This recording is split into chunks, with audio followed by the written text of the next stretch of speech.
Assalamualaikum warahmatullahi wabarakatuh. Perkenalkan, nama saya Nisa Usasadia. Saya dari Universitas Muhammadiyah Riau, Prodi Biologi. Baiklah, saya di sini akan menjelaskan tentang adaptasi pada tumbuhan mangrove.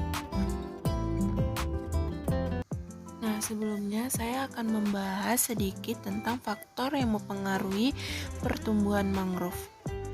Nah, yang pertama yaitu fisiografi pantai.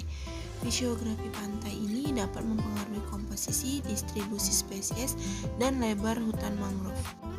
Yang kedua yaitu pasang atau lama, durasi, dan rentang. Yang ketiga yaitu gelombang dan arus. Nah, gelombang dan arus ini dapat merubah struktur dan fungsi ekosistem mangrove.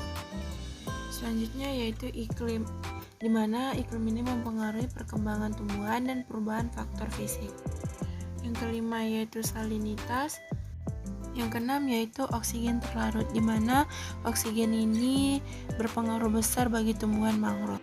Yang ketujuh tanah, dan yang terakhir yaitu hara. Nah, selanjutnya yaitu adaptasi mangrove. Nah, ekosistem mangrove memiliki lingkungan yang sangat kompleks sehingga diperlukan beberapa adaptasi baik morfologi, fisiologi maupun reproduksi terhadap kondisi tersebut. Beberapa adaptasi yang dilakukan terutama untuk beberapa aspek sebagai berikut. Yang pertama yaitu bertahan dengan konsentrasi garam, di mana vegetasi mangrove memiliki adaptasi anatomi dalam merespon berbagai kondisi ekstrim tempat tumbuhnya, seperti adanya kelenjar garam pada golongan sekreter dan kulit yang mengupas pada golongan non-sekreter sebagai tanggapan terhadap lingkungan yang salin. Beberapa jenis tumbuhan mangrove toleran terhadap konsentrasi garam di jaringannya, dan garam ini dikeluarkan melalui kelenjar-kelenjar khusus yang terdapat pada daunnya. Yang kedua yaitu pemeliharaan air desalinasi, di mana hampir semua jenis mangrove tumbuh di tanah yang jenuh air, yang potensi airnya diatur oleh potensi osmotic substrat. Akibatnya status air mangrove dipengaruhi secara nyata oleh salinitas substrat pada daerah yang selalu tergenangi air laut.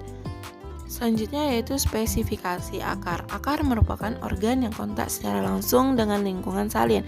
Oleh karena itu, akar merupakan suatu struktur dan fungsi pengatur pengambilan dan transport ion utama terhadap pergerakan larutan ke dalam tumbuhan, dan sebagai hasil konsentrasi ion yang diantarkan ke tunas sangat berperan dari konsentrasi ion pada medium eksternal. Yang keempat yaitu reproduktif, di mana mangrove dapat tumbuh di wilayah yang berlumpur dan dipengaruhi oleh pasang surut yang relatif asin, antara lain dengan teori hidup yang khas yaitu vivipar pada jenis Rhizoporacea, di mana fase perkecambahan terjadi di pohon induk, sedangkan Aegiceras dan Avicennia memiliki bentuk reproduktif yang disebut cryptovivipar, di mana fase perkecambahan terjadi di pohon induk tetapi masih tertutup oleh kulit buahnya. Yang terakhir yaitu respon terhadap cahaya.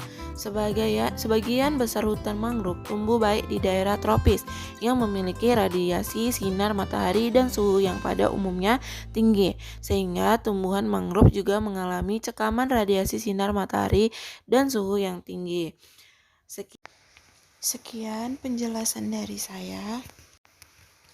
Terima kasih.